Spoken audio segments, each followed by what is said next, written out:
Good morning, everybody. How's everybody out there today? I hope you're all going really well. I just thought I'd get on and make this little video this morning. It's the 30th of April, and look, I'm really excited because I know in Canada you've got so much going on over there. I'm really proud of you guys. You guys have really caused the world to wake up, and I know there's a lot of activity happening. I think it's called Rolling Thunder in Canada, and I'm really excited about that, and I'm hoping, you know, that this starts to really highlight a lot of truths and highlights things to a lot of people that they've got to start to stand up now, because this is pretty much our last chance to really get that ball rolling now. So shout out to anyone in Canada. Now I'm going to do a general reading and a little bit on Canada as well today, so stay watching. If you're new to my channel, I just let my guys channel through to you. Oh, and I just wanted to mention, if anyone sent me, it's my fault. I should have actually been a bit clearer. I have got 2 Facebook pages. I've got one private that's just for my family because my family lives away. And I've also got a public page. Now, if you go over to my public page, it's Chrissy Fitzgerald, Psychic Life Coach. You'll just be able to get on there. And that's where I was talking about the little wren picture is actually on that public page. So just go in and tap around and look for me and you'll find me over there, because I do try to keep my Facebook page private just for my own family and connecting with people that are sort of just more so for sort of that privacy of being a public on YouTube. It's always a little bit tricky, and I do get fact checked a lot on things, so I thought it's probably better to keep those 2 things kind of separate. So go and check me out, Chrissy Fitzgerald, Psychic Life Coach. You'll find my Facebook page under that heading. Now I'm just going to get started and we'll see what comes through for today. Oh yeah, look, and this is probably for Canada. I'm getting that real feelings of urgency now. I'm getting people are stomping their ground now. So they're kind of showing me they're really stomping forward. People are really feeling grounded, and they're really stomping their feet forward and making their presence felt. Now, this is a great thing because we need people to make their presence felt. Now, I've told you guys for a while in Canada that you have to stand up. This is kind of your last-ditch effort. But I am getting that people have found that strength. They're really solid. And I feel like they're really understanding that grouping together. Because as we know, when you group together, and Canada, you know this from your previous protests and truckers movements, when you get together, it creates a spark of sort of energy that can't be stopped, and it's that momentum gets going and it sends out that rippling effect. I mean, we remember with the truckers, there were people waving on the bridges with flags and kids on the roads lined up for miles, people, and people came together. Well, this is what's happening. This is what the movement creates. It creates support. It allows people to have a voice and to be heard. And I think they are actually allowing it. From what I can sort of gather over there, they're allowing you certain streets to kind of march. So definitely get out there and support this movement, because this is what you need. You need that traction moving forward, because as people, you need to find your voice, and the only way you can find your voice is, like I said, by gathering and bringing everybody together, because it causes that pushback. Now, I really feel there is going to be a lot of pushback from this one that's happening in Canada. I think it's a really positive movement, and I tell you what, a lot of people are going to be grateful that they're now getting that opportunity to stand up and fight back, because in Canada you had a lot of your voices taken away and tossed in the trash can, and people now feel like, oh, this is my little opportunity, I have to get out there. So I think you'll be very surprised the amount of people that are going to be involved in this, and that's what they want. And that's why I was saying to you the other day that the window is jammed open. It's like somebody's put a stick. I talk about the window of opportunity being open, but someone's jammed a stick in it. So it's not shut. So that window is still open there. We still have these opportunities to fight back. And I want you to really hold that in your mind while all this is going on, that this is that opportunity to fight back. And it causes, like I said, that energy wave, which causes the pushback. Now, I'll just see what else we get around this.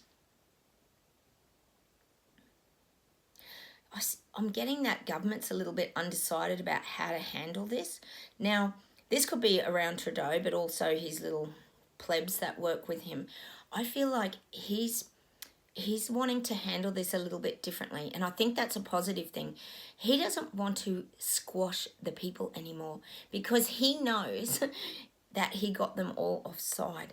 Now, as we know, he wants to look like the respected leader, and he doesn't want to be put in that category of the fool, which is like, if we look at all the memes on YouTube and everything, he's just looked like a complete and utter fool.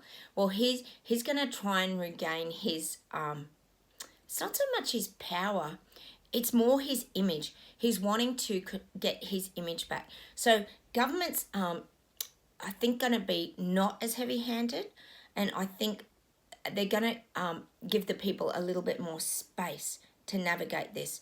So I do feel that's about, of course, him protecting himself and his image. We know that because it's always about him looking good to the rest of the world.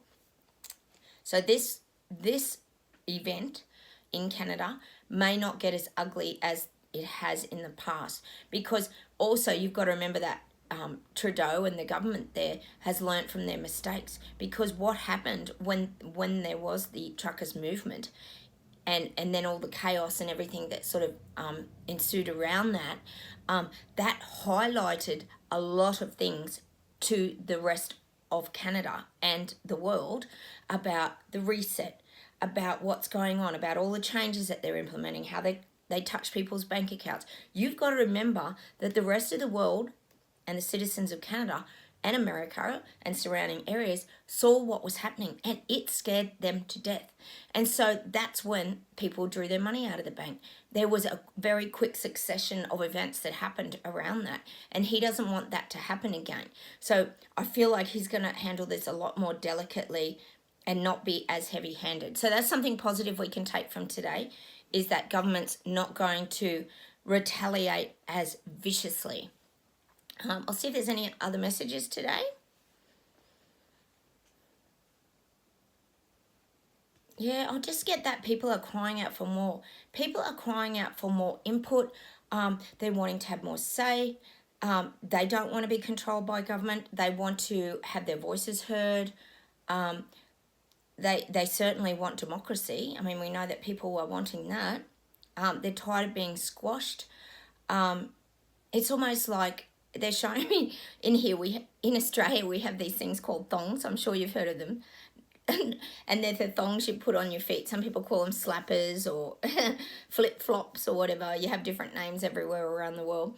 But it's showing me like this, someone's tried to squash like a fly with their thong. They've stood on it, but it's like buzzing. So it's like bzzz, you know how you get a fly who's trying to escape, and then it escapes and it goes bzzz, and it takes off. Well, that's what it's showing me about these people standing up. That they're like the fly. They managed to escape. They're escaping from being squashed.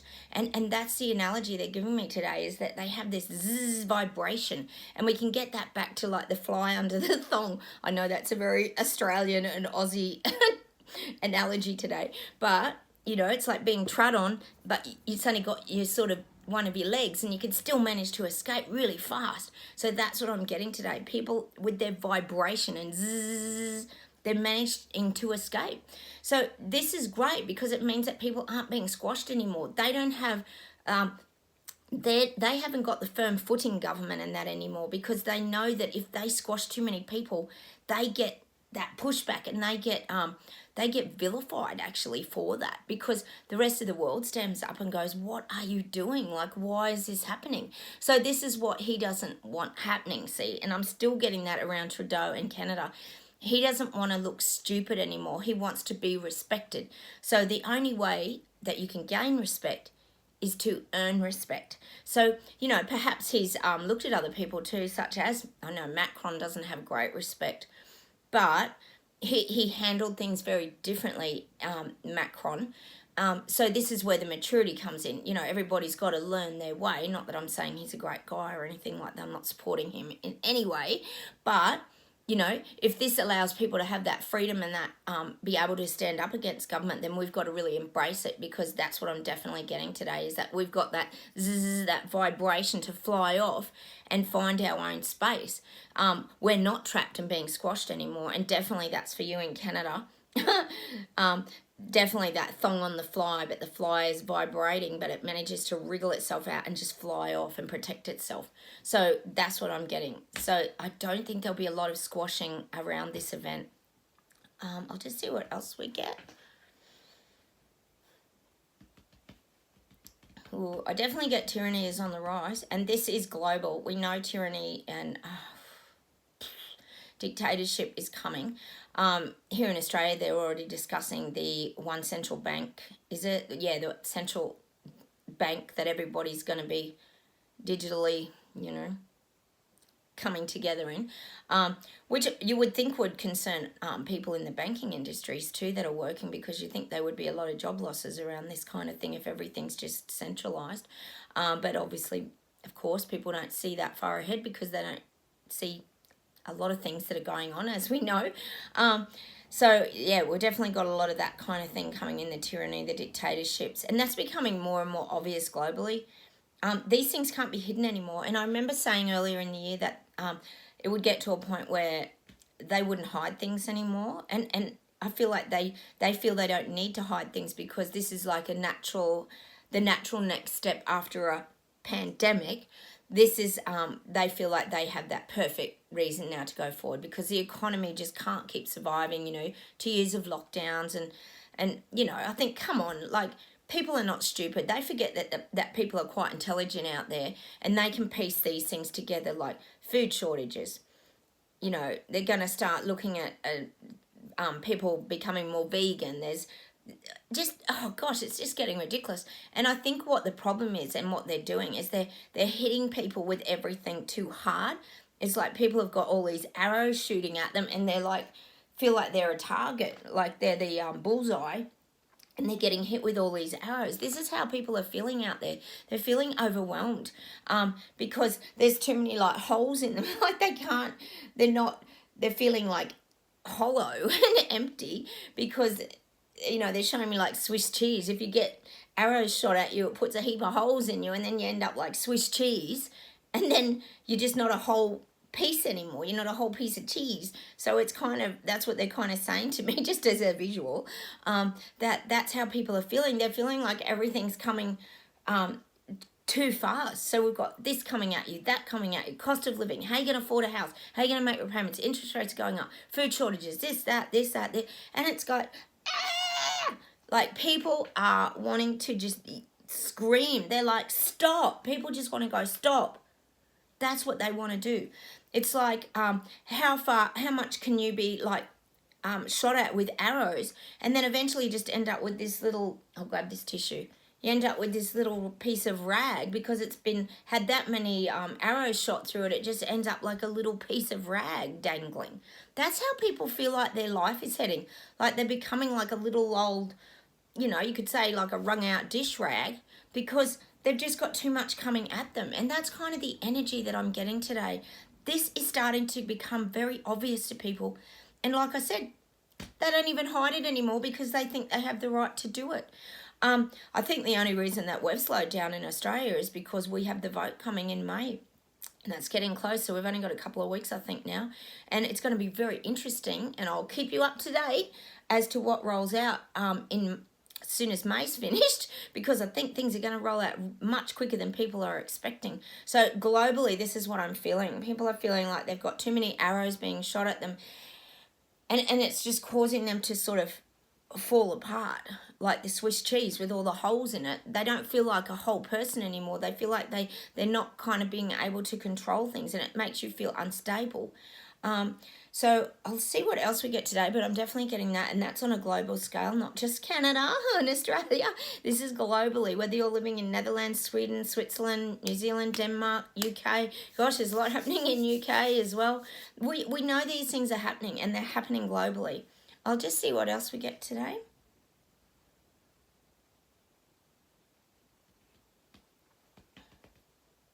Now, I'm getting that a lot of people are stirring up the pot. So when you think, they're showing me like a paint tin. So when you go and buy a tin of paint and you get your colour mixed up, and they usually put it through the paint machine and it churns it all up and it mixes it all up so you get the exact right colour. And then you take it home, and then you might not get to your painting for like a week, and then you go, oh, I'll do it next weekend. And then you take your lid off your paint and you can see that the tint has gone to the bottom. Now, often what you have to do is you have to get one of those, like it's like a potato masher, and you start mixing up your paint so the tint comes up to the top and you can see it all stirring through. Well, this is the visual that I'm getting. The guides are showing me that the truths are on the bottom of the paint can, and the lies, if you think of the tint of the paint colour, it's usually very small, and the rest of the tint is usually like plain white or your main base colour. Now, by mixing that out, it causes the truths to come up to the surface, and this is what I'm getting. It's a very clear vision that the colour is starting to run through the rest of the paint, so you're getting a more even tone. Now, this is what's happening. It's like dredging up, you know, you're mixing that paint so hard that you're getting to all the truths rather at the bottom, and you're bringing them to the surface and mixing them through amongst the lies. So that's why they're showing me that paint can, because it separates, the colours separate. But a lot of people around the globe now, and I believe this is in senates, government, politicians, they're starting to dig for the dirt now, and they're starting to cause those truths to come up to the surface because they're asking the questions. And these things are getting out there now. We're starting to see it. I know in Australia here, I told you they were interviewing vaccine injured.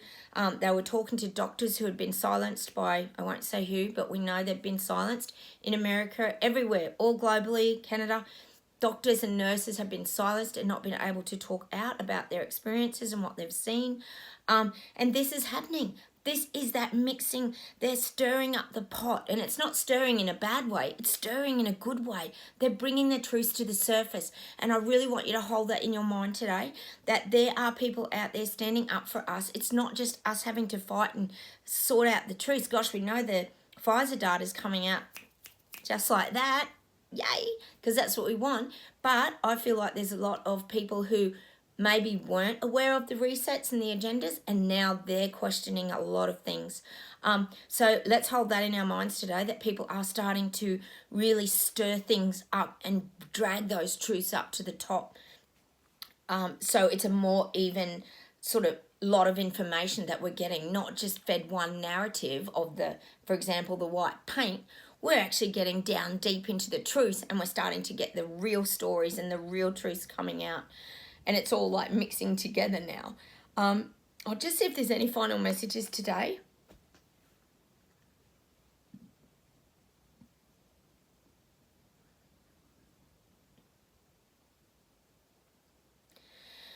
I'm getting, it's kind of weird. I'm getting believe in your capitals.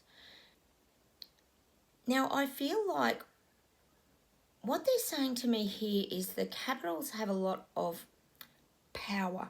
And I think what they mean here is the number of people.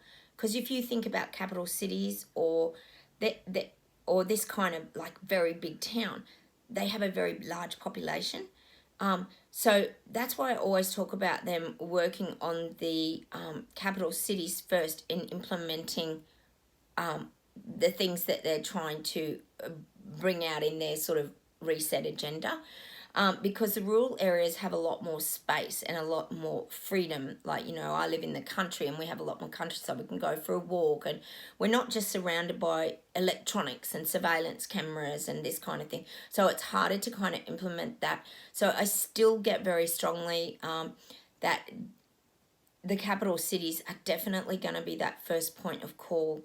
I definitely believe the capital cities are where they're going to start to roll this out, because people, if you think about it, in a very, very populated city, people are very used to that fast lifestyle too. They're very used to the digital and, you know, bipping this as you go on the train or your transport systems. It's all pretty normal. So they can implement that, their sort of digital systems and tracing and all this kind of stuff into the cities very easily. That's not going to be hard. So I definitely still feel it's going to happen more so in the capital cities. It might take quite a while for things to filter out, if it ever does, which it probably will. But I do feel if you're in the regional and sort of country areas, you're still going to have a lot more freedom because you have more of those opportunities to grow your own veggies, and just it can be a very different world when you live city life to country life. They're just worlds apart, and I think anyone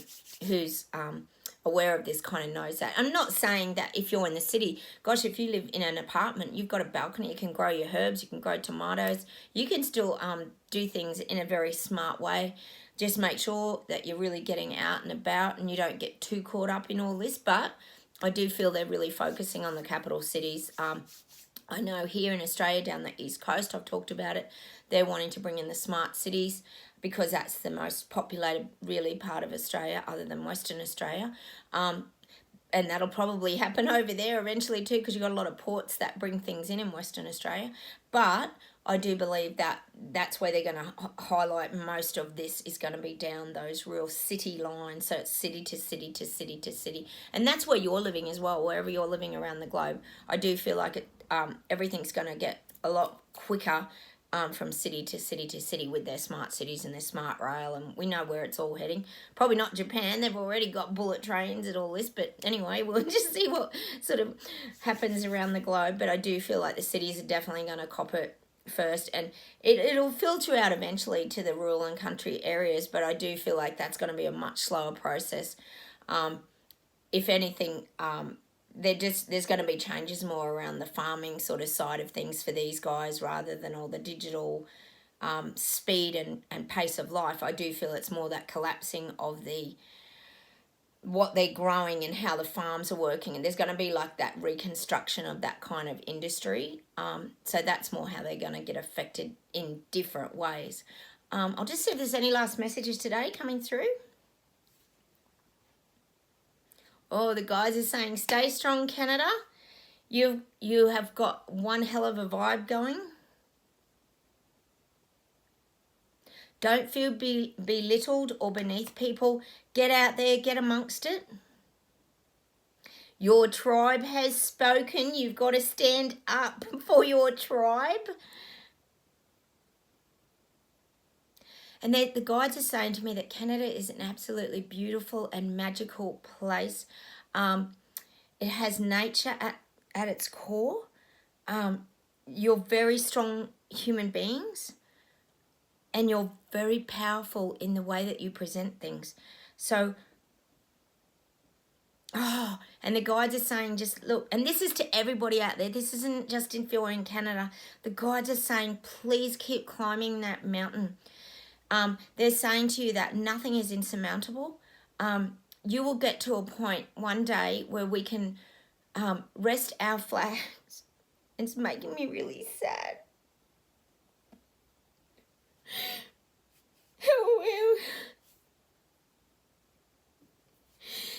They're saying that one day we're going to rest our flags and put them on the top of the mountain, like mine over there, and your Canadian flags in New Zealand, and wherever you're living. And the guides are really sad.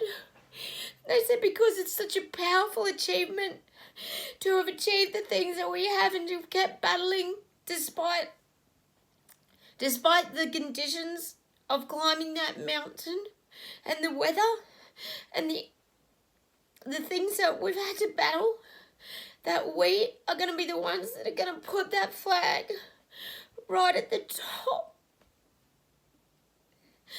And they said, sorry guys, they're just really emotional, the guys. And they said that we're going to stand back and we're going to feel that sense of relief, because we're really tired and it's time that we cut a break. And ours are going to be the flags. There's going to be New Zealand, there's going to be Canada, there's going to be Netherlands, Iceland, Switzerland, Sweden, Denmark, UK. All our flags are going to be at the top of this mountain.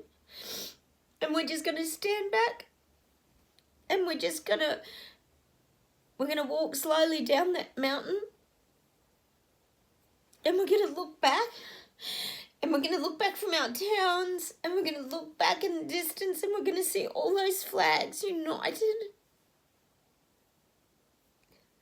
Because we've achieved that.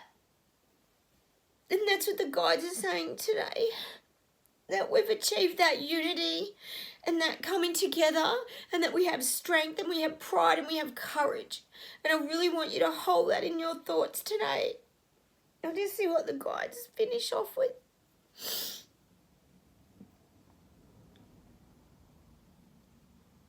And they're saying that the flags will never be coming down. It's like a moment in time. All our flags are united and they're all on that huge mountain at the very top, blowing in the wind. And that's what they're saying to me. Those flags will never come down because we put them there. All you freedom fighters and people standing up against tyranny, you guys have earned this moment to look back at that mountain and see all that unity and togetherness of all the countries globally all coming together. And that's what I want to leave you with today. The guides said they want to leave you with that strength today and that power, and that you have that great tenacity to fight back, and that you have achieved enormous things that you never thought you would in your lifetime. And that's what the guides want to leave with you today. They're saying that you have done the things that you've done from your heart and from kindness and from generosity, and the movement that you've made and those pushbacks and those fights have really paid off. So look, I'm going to leave you with that today. Oh my goodness, that was so overwhelming. Sorry, I couldn't stop those tears from coming up. Sometimes my guides just affect my body and they do things that cause things. I hope you guys are feeling strong out there. You know, these are happy tears. They're not tears of overwhelm. They're a little bit exhausting. But the tears that I'm sharing with you from the guides are just saying that this is a global movement. And Canada, you guys have started that. It was that domino effect. You created this rise in people and that fire inside of them to push back and fight back. And I really wish you all the best in Canada this weekend. Gosh, I hope the rest of the world follows and stands up with you. But just hold that image in your mind of the flags on the top of the mountain, and they are there to stay. So I'm going to say goodbye from Australia. Enough tears. Happy tears, though. Oh, my gosh, I was so emotional. I'm going to say goodbye from Australia, and have a wonderful day, everybody, and a fantastic May. We're leading into May soon, and I will see you in that next video. Stay strong and hold that image of the flags on the mountain. Take care, everybody. Bye.